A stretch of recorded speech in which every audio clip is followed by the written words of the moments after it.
then the president of Panama came back and said this, quote, every square meter of the Panama Canal belongs to Panama and will continue belonging to Panama. Trump reposted. We'll see about that. But look, by the way, dude, we don't want every square meter. We want every square foot. We want every square yard or every square mile, not kilometers or meters or decimeters. There's a reason we call our random measurement system the standard measurements, because we can. And I guess we will see. But this is bigger than just the Panama Canal, folks. Trump is making claims to, Greenland, as well as jokes about Canada as the 51st state. This is about America reasserting its dominance on the world stage. I'm so tired of the cultured people. I don't care if Canada or France or England or any of those people over there are offended by American interventionism. You people would be speaking German if America had not intervened twice. But for the, way too long, though, way too long. America, we've just been like a bank account, and a fighting force on behalf of freedom and democracy whenever somebody calls. And what do we get from it? No, seriously, someone answer me that. Something happens somewhere in the world. Oh, America, help us. Fund our defense. Fund the UN. Fund the WHO. And what do we get in return? Nothing. We fund massive parts of the UN. Then they come here to our waterfront property that we give them in New York City and trash us. It's right down the street. And then they don't even ask, they demand more money from us. This Panama Canal issue is no different. We built the damn thing. France failed.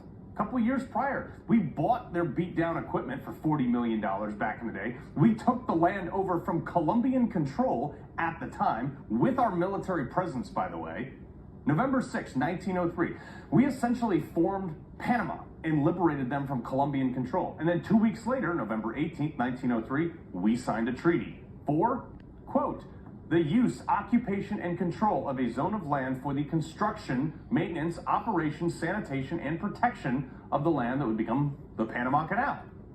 10 years, $350 million, which is $11 billion by today's money, over 25,000 lives lost building it. Most expensive construction project by the U.S. in history at the time. And now we're paying to use it? Even our Navy has to pay millions of dollars a year to send our ships through it. I mean, really, thanks, Jimmy Carter. I hope he lives long enough to see us take this thing back. Hey, that far-left loon sold it to Panama for $1. After campaigning, by the way, not to sell it, for over 60 years. It was Panama's primary source of income. That income should have all gone to us. It's like $3 billion a year. And what did we sell it for? Less than a Snickers bar? Why? No reason that benefited America. We just, cause. This is why Trump won, folks. We are so tired of this. I hope he takes it back. Day one, Trump should say, repoed. Oh, you don't like that, Panama? It'd be a real shame if I threw up a naval blockade until you gave it back to us. Oh, what's that, NATO? You don't like that? Well, we fund 16% of you guys, so we're pulling out of your little block party and kiss our $4 billion goodbye, and our 11 carrier battle groups come with it.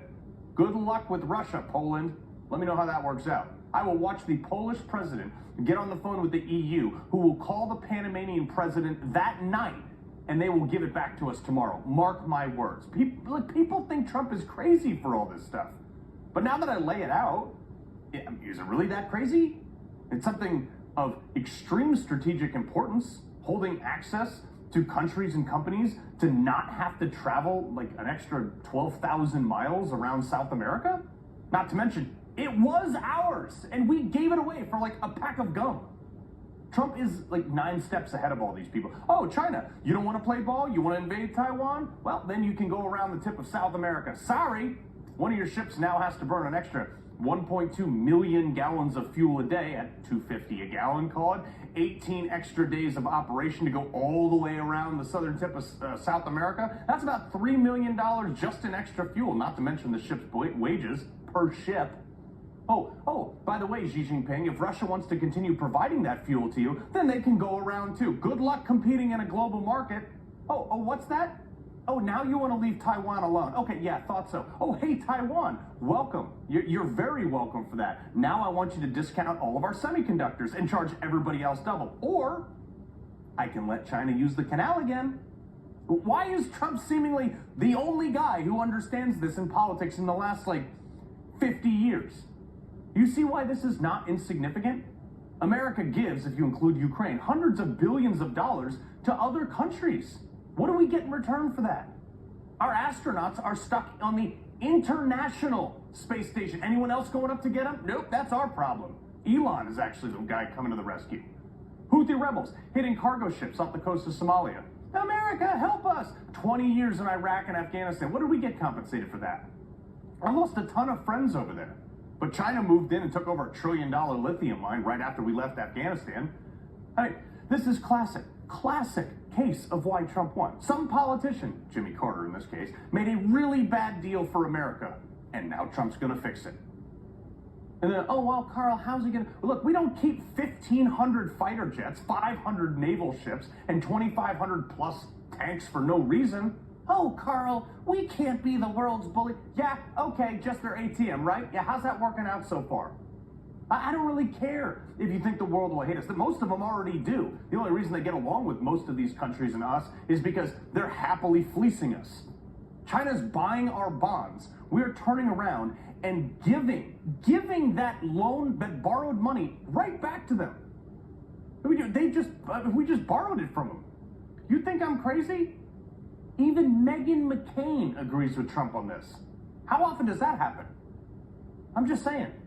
Maybe it's time to flex up a bit since the last 4 years Biden just sold us to his son's private equity firm and a few other retirement benefits. Just saying.